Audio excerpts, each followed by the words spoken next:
Could there be a more interesting topic than life or death?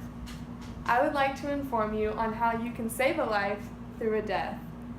A new person is added to a waiting list every 12 seconds. That leaves there being far more recipients than there are people willing to donate their organs. According to psychologist Amy Novotny, most Americans express interest in wanting to donate their organs, but opt not to simply because of misperceptions. I would like to inform you on what it means to be an organ donor, as well as the pros and cons of each type. Before we begin that, let's look briefly at what it means to be an organ donor.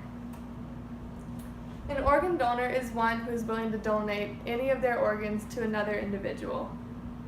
According to Dr. Siegel, a psychologist, one person can save up to 50 lives by donating their organs. Now there's two categories of donors. The first one is living, and the second is a deceased donor. Deceased donors can donate liver, kidney, lungs, skin, eyes, heart, and pancreas. However, if you're a living donor, you can only donate parts of those things, such as a part of your liver or one of your kidneys. So let's look first at a living donor, which is far less common than a deceased. A living donor can be anyone who meets any of the qualifications, which are usually simply that you're free from any illnesses such as cancers. So this is one with good health. They also need to be well informed and willing to donate according to Transplant Living. As with anything, it has its pros and cons, and there are risks. So let's take a look first at the pros. The pros for a living donor include simply that you're saving someone's life.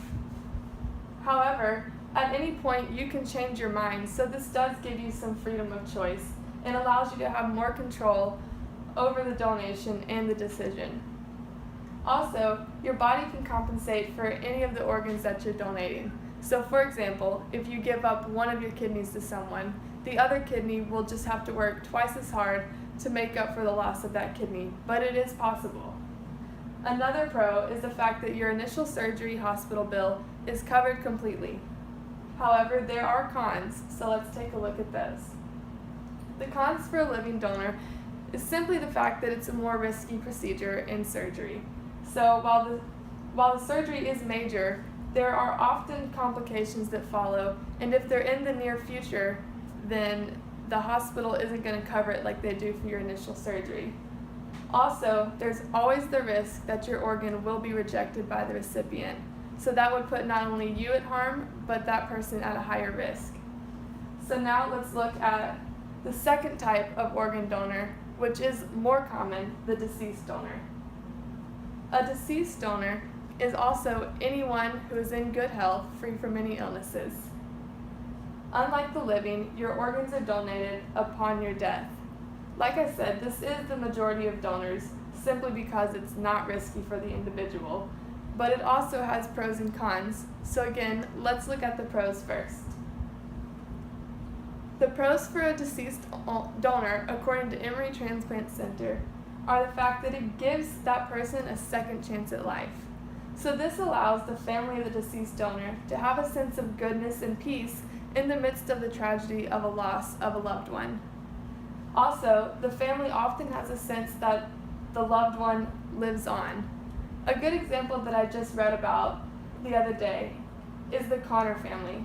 This is Bill Connor, the father of a 20-year-old daughter who passed away in a tragedy but was an organ donor. Her organs were spread out to individuals randomly, but this is Jack, who actually received her heart. And so what Bill did was he tried to raise awareness of organ donation by biking to each of the recipients that her organs were donated to. And the one that he reached out to was the one that received her heart. So upon meeting him, he actually got the chance to listen to his daughter's heartbeat inside of him. And he was overwhelmed with not only emotion, but peace and comfort, knowing that there was goodness in the middle of the tragedy of the death of his daughter. So now that you know about a deceased donor pros, let's take a look at the cons. The cons for a deceased donor, also according to Emory Transplant Center, say that you don't have the choice over the recipient. So unlike being a living donor and you know someone who, maybe a family member or a friend of a friend that needs a kidney, you can donate your kidney and choose that your kidney goes to that person. But if you're a deceased donor, your kidney goes to whoever's on the list in need of a kidney, so you don't have control. And that can be a major con if supposedly someone you know is on that list, but you didn't know, you can't have any control. So if you are a deceased donor, the kidney's not probably going to go to your friend that's on the list. It's going to go whoever's at the top of the list. Another con is the fact that there is the common fear that 52% of Americans have, that if you're a deceased donor and you're in critical condition in the hospital, that the doctor will not try as hard to save your life simply because he can use your organs to go somewhere else. Now, I understand that that is a real fear, and so for some, that is simply the reason why they're not a donor. However, hopefully now you have a better understanding of what it means to be an organ donor and the types and the pros and cons of each. So, what now? What do you do with that information?